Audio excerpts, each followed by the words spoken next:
They don't tell you, when you're holding your newborn son in a hospital in Dayton, Ohio, that one day that same boy might look at you across your own kitchen table like you're a problem he needs to solve.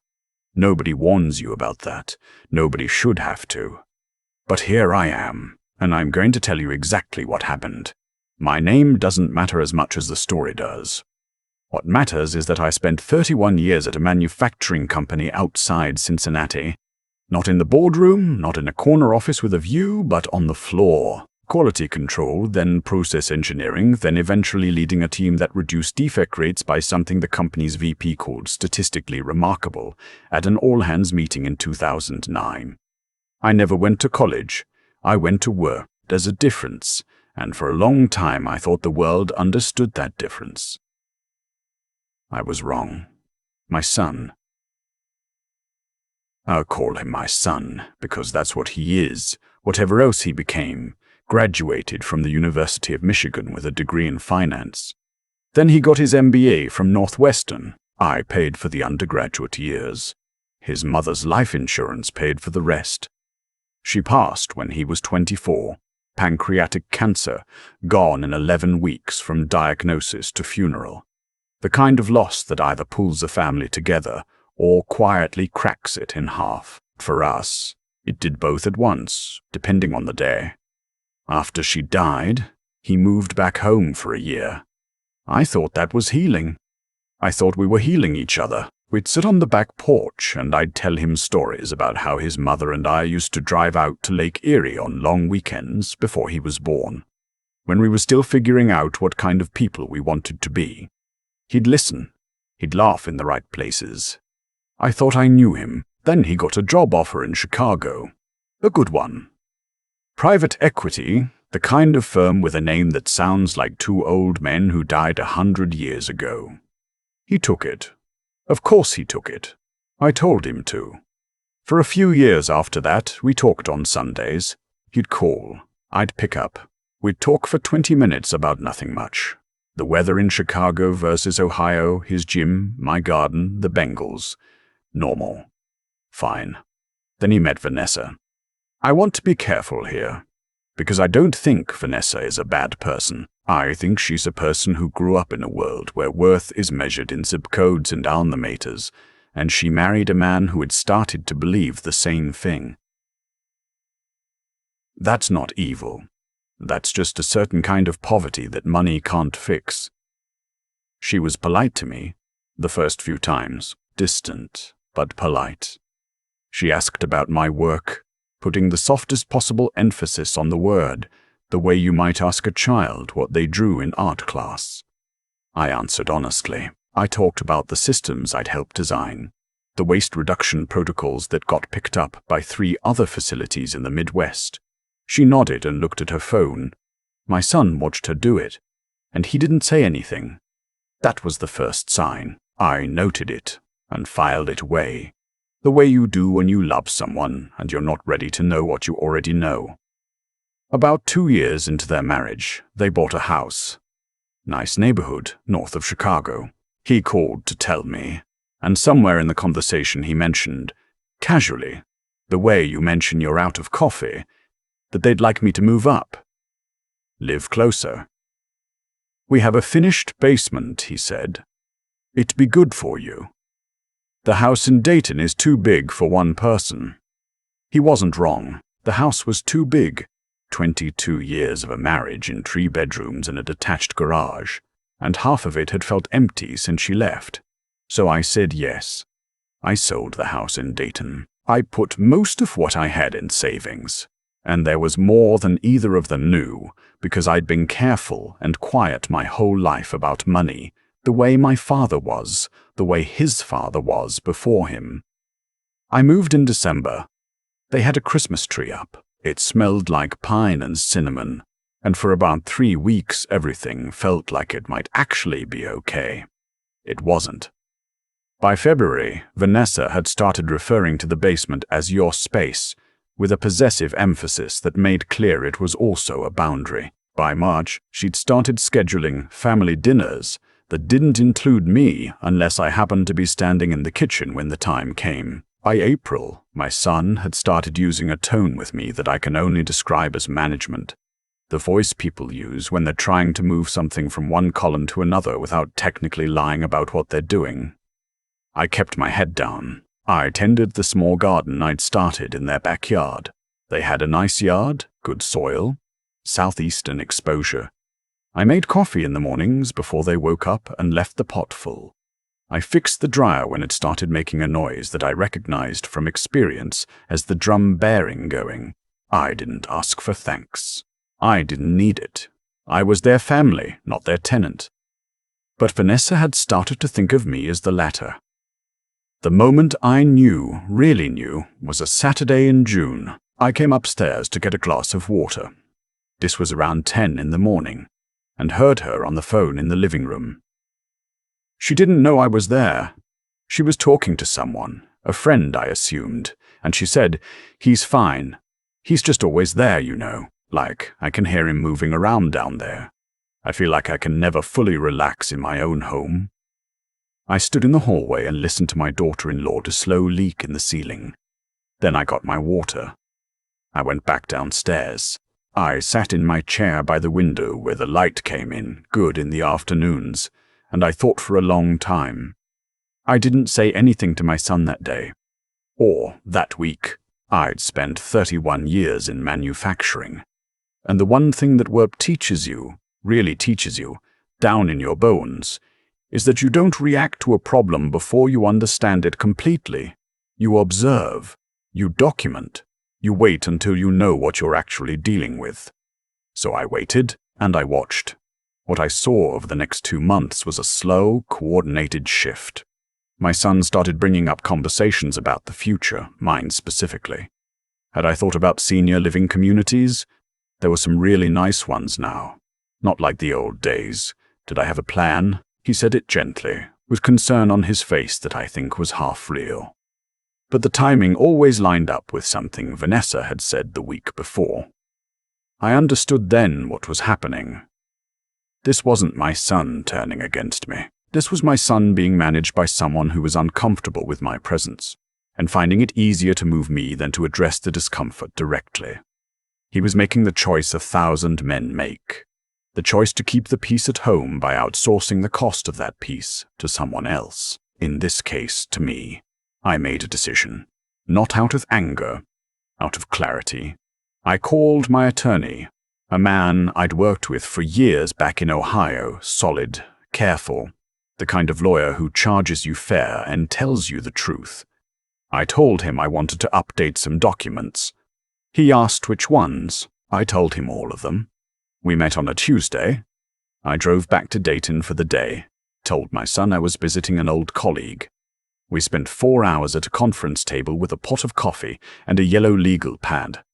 By the time I drove back to Chicago, everything was different. My son just didn't know it yet.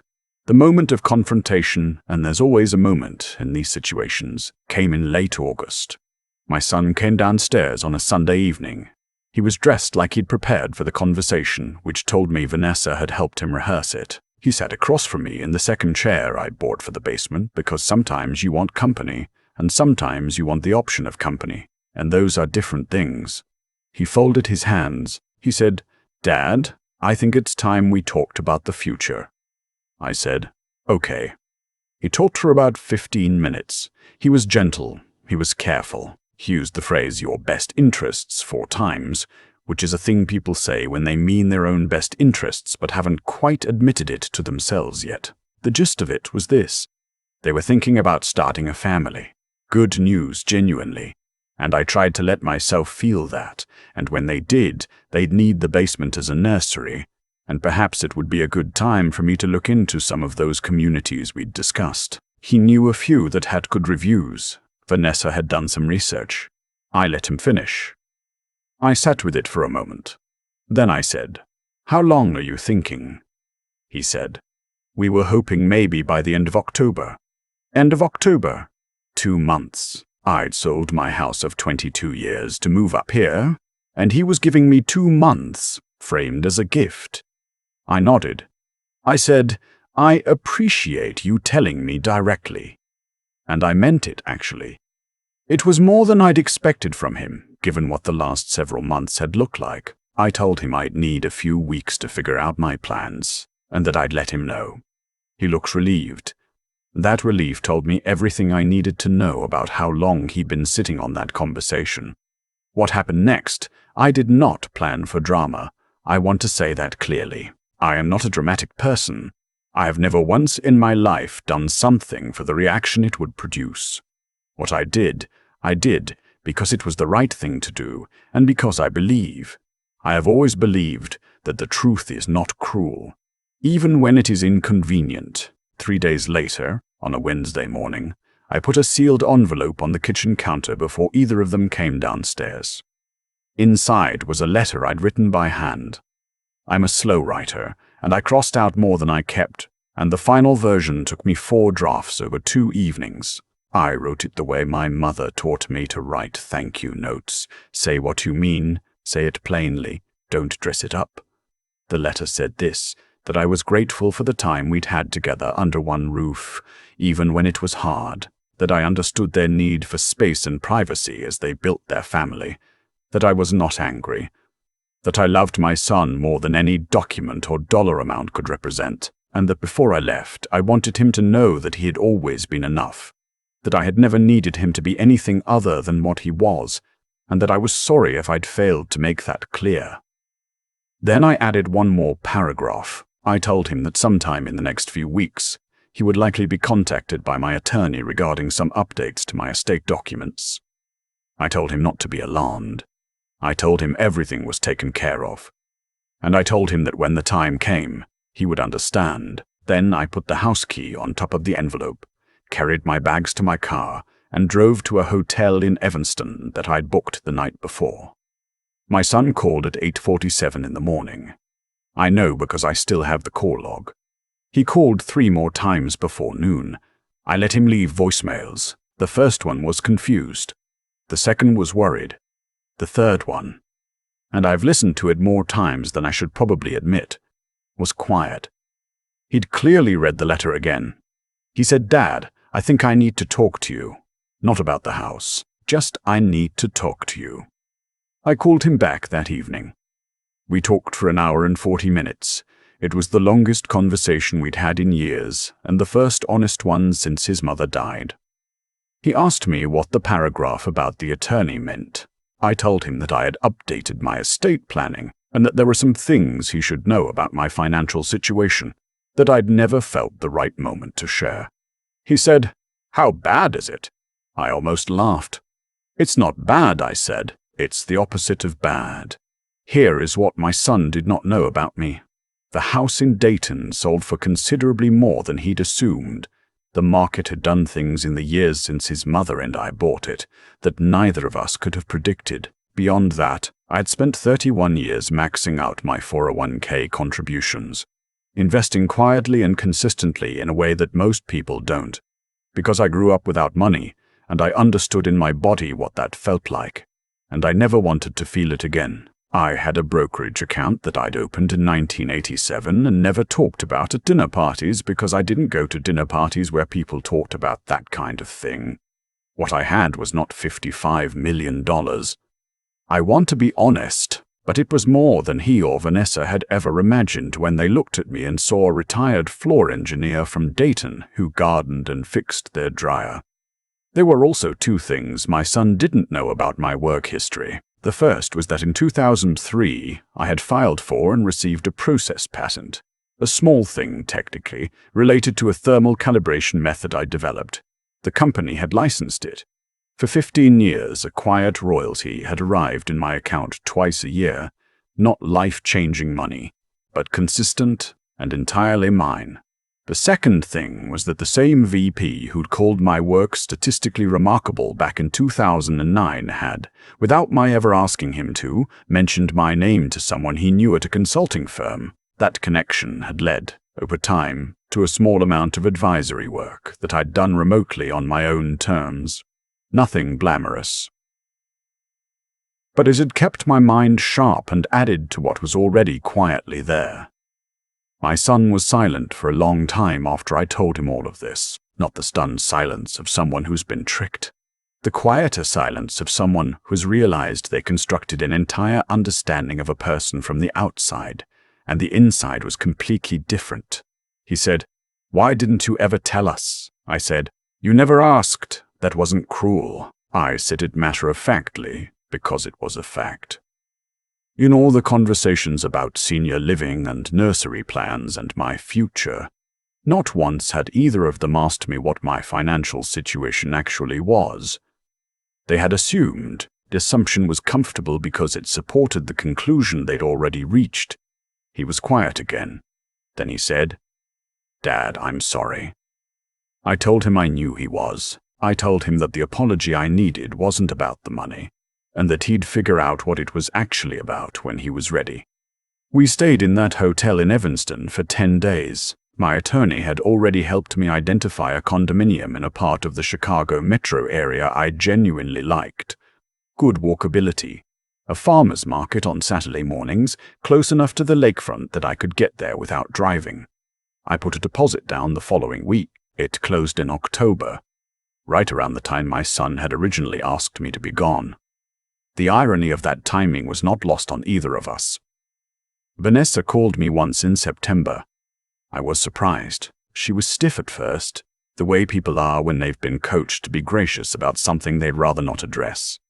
But about halfway through the call, the stiffness cracked a little, and she said something I hadn't expected. She said that she'd grown up with a grandfather who lived with her family, and that it had been hard on her parents' marriage, and that she'd carried that memory into this situation without being fully aware of it.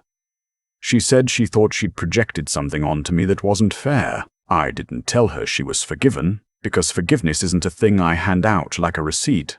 It's something I do privately on my own schedule. But I thanked her for calling, and I meant it. My son came to see the condo the week I moved in. He helped me carry boxes, which he hadn't done since college. We ordered pizza, and ate it sitting on the floor because I didn't have furniture yet. Just boxes and a folding chair and a lamp I'd had since 1994. He looked around at what I'd built. Not the condo. I mean everything, the whole quiet architecture of a life lived carefully and without fanfare. And I could see him putting things together, recalibrating. He asked me toward the end of the evening what the letter to my attorney had actually changed, what I'd decided about the estate. I told him the truth. I'd removed a contingency I'd had in place for years, one that would have directed a portion of my assets to a foundation rather than to him, because the contingency had been based on a concern that turned out to be more complicated than I'd given it credit for. A person can be flawed and still worth believing in. I told him I believed in him, and that belief was not contingent on whether he put me in a basement or a guest room or a condo on the North Shore. He didn't say anything for a while. The pizza was gone and the lamp was throwing light at the wrong angle, and somewhere outside a dog was barking at something it would never catch. Then he said, "I don't deserve that." I said, "I know. That's what makes it worth giving." That was 8 months ago. He calls more now, not just on Sundays and not just for 20 minutes. Vanessa sent me a plant for the condo, a good one. A fiddle leaf fig that has no business being as healthy as it is. Given how little I know about fiddle leaf figs, I've kept it alive, which I consider a reasonable metaphor for where things stand. I'm not going to tell you that everything is fixed. Life doesn't work that way, and I'm too old to pretend otherwise. There are still moments when I see my son defer to a certain kind of silence around his wife that I recognize as the same silence I noted in June, the one that said he'd rather not make waves. That will take time. Maybe more time than I have. Maybe not. What I know is this. I spent 31 years learning how to look at a system, a real system, with moving parts and failure points and tolerances and pressures, and understand it well enough to make it better without breaking it. You don't do that by reacting fast. You do that by watching longer than feels comfortable, understanding more than feels necessary, and then acting from a place of knowledge rather than anger. My son had a version of me in his head that was built from assumptions. I was the retired guy from Dayton, the floor worker without a degree, the project, as Vanessa's friend had apparently called me. That version of me was a problem to be managed. The actual version of me had been quietly, patiently building something for 53 years. Not to hold over anyone. Not to spring as a trap, just because that's who I am and who I've always been and no one thought to ask. I left a key on a kitchen counter and walked out of a house that was never quite mine. What I walked toward was a life that has always been entirely and completely my own. I think that's enough. I think that's more than enough. I've had a lot of time to sit with what happened. That's one of the things nobody tells you about getting older. You get very good at sitting with things. You stop needing to resolve them immediately. You stop needing the other person to admit what they did before you can move forward. You just sit with it, and eventually you understand it well enough to carry it without it weighing so much. What I understand now is this. My son didn't become someone else overnight. He became, slowly and almost invisibly, a version of himself that had decided comfort was the same thing as character. That's an easy mistake to make when you've never had to choose between them. I don't say that to excuse him. I say it because I think it's true, and because understanding why something happened is not the same as accepting that it had to. The cause of everything that unfolded in that house in Chicago was not Vanessa, and it wasn't my son's MBA, and it wasn't money. It was a small, quiet abdication. A moment somewhere years back when my son started measuring people by what they looked like from the outside and stopped asking what they'd built on the inside. He did that to me, and for a while, I let the version of me that lived in his head be the only version he saw. Because I was waiting, watching, letting the full picture come clear on its own. That patience, that willingness to understand before acting, is the only reason the story ended the way it did. If I had argued when Vanessa first made that comment on the phone, nothing would have changed except the temperature in the room. If I had confronted my son the moment I heard the shift in his voice, I would have gotten a defensive version of him, not an honest one. The truth only came out because I gave it room. I gave the situation time to become completely itself before I responded to it. I think that's what people mean when they talk about integrity, not the dramatic version, not standing up and giving a speech. The quiet version, the version where you know what you know and you hold it carefully until the right moment, and then you act from that knowledge without cruelty and without theater. You leave a key on the counter. You write a letter in your own handwriting. You walk out, not because you've given up, but because you've already won something that has nothing to do with the house. Resilience isn't about enduring everything without flinching. It's about understanding which things are worth flinching at, and which things are just noise. My son asked me to leave. That was noise. What was not noise was the relationship underneath it, the one that was still there, damaged but not gone, waiting for one of us to be honest enough to reach for it. I reached. Not because I'm a saint, because I'm a father, and that's what fathers do when they're paying attention. What I want anyone to take from this, if there's anything to take, is that the life you've built quietly is not invisible just because no one thought to look. The work you've done, the discipline you've kept, the choices you made when nobody was watching. Those things are real.